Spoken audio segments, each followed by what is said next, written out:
So I had a very complicated relationship with my dad, and it was really, there was a foundation of tough love with my father, and wasn't a big I love you guy. Beat my ass when I was 5 years old. There's a testosterone thing that just happens between sons and their fathers. And he wanted sympathy, and I said, if you want sympathy, go home to your mother and get it. He said, you are throwing it all away. It is the worst mistake you will ever make. And I wish I had someone who could just pull me aside and, hey, it's gonna be okay. It's gonna be okay. But I wish I knew that. My dad got into professional wrestling in the 60s and the 70s, where it was an all-white wrestling business, an all-white audience. And at that time in the late 60s, where racial tension and divide was still very strong and the wounds were still there.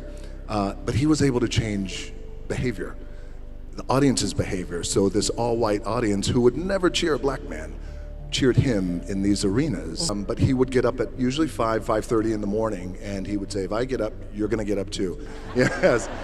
And I wouldn't work out, but he would just make sure that I was there and be with him, and that was our time that we could spend together. My dad always said too that regardless of what you do in life and where you go, respect is gonna be given when it's earned, and you have to go out and earn it every single day. The thing that has worked for me is to remember the hard times. I was evicted when I was 14. We were kicked off the island. We couldn't live in Hawaii. Had no place to live. My mom and I came home, and I'll never forget, the rent was $180 a week. And there was an eviction a week, and there was an eviction notice on the door. And this was the one, it was the final eviction notice. Like, that's the one. My mom started crying, and I never forgot in that moment. It was a seminal moment for me because I felt like I never want to be in this position again. What can I do? So at 14 years old, I thought, well, the heroes in my life, Muhammad Ali, for example, professional wrestlers, they're all men who have worked hard with their hands and they built their body.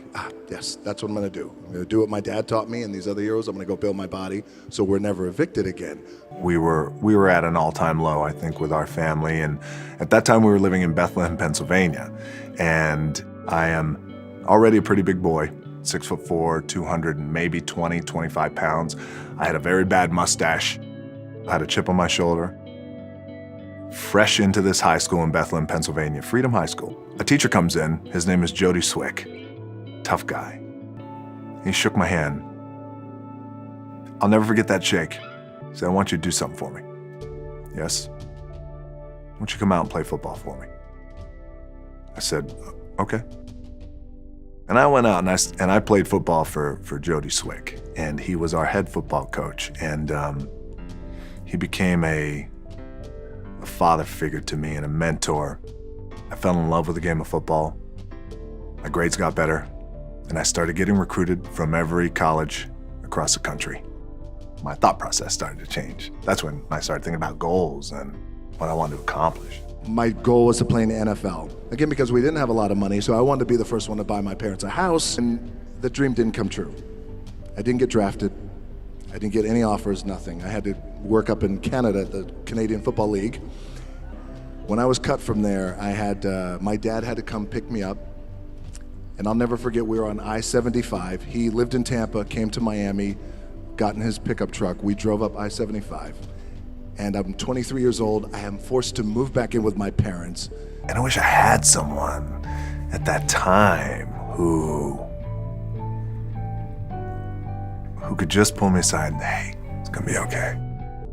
After about a month and a half of staying in that little apartment and cleaning, I got a phone call from the head coach of the team who cut me, the head coach of the Calgary Stampeders. He called me and he said, hey, I know we cut you, but I'd like you to come back. I said, okay, I appreciate that, coach. Thank you very much. I'll think about it. And he said, okay, great. I hung up the phone, and my dad said, you gonna do it, right? I said, no, I don't think so. I think I'm done with that. And he goes, what? I said, my gut tells me I'm done. He said, what are you gonna do? I took a deep breath. I said, I'd like to get into the business. He said, what business? I said, the wrestling business. He said, you are throwing it all away. It is the worst mistake you will ever make. He said, "You're ruining your career." But at that time, we were living in a small apartment in Tampa, Florida, and he said, "Look around. This is what I have. I don't have anything. And I don't want that for you." He said, "Maybe I'll be no good, but I feel like in my heart I have to do this."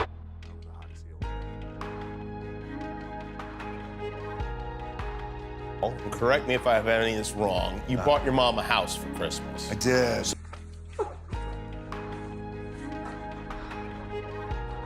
Wait.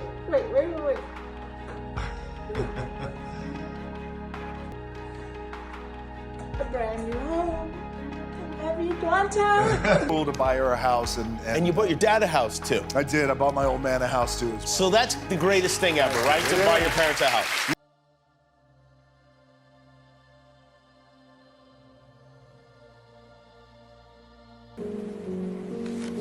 Man, I wish I had one more shot, just to say goodbye, say I love you, say thank you. Rocky the Soul Man Johnson passed away.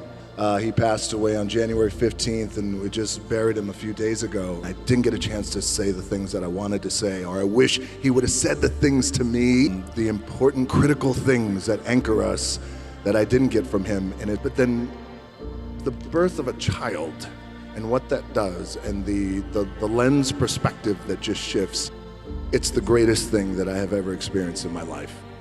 My daughters taught me how to be more caring and more sensitive and more selfless. My dad loved me with the small capacity in which he was capable of. So the relationship that I had with my dad was a relationship that was appropriate at that time. My dad was on his own when he was 13 years old, homeless and in the streets.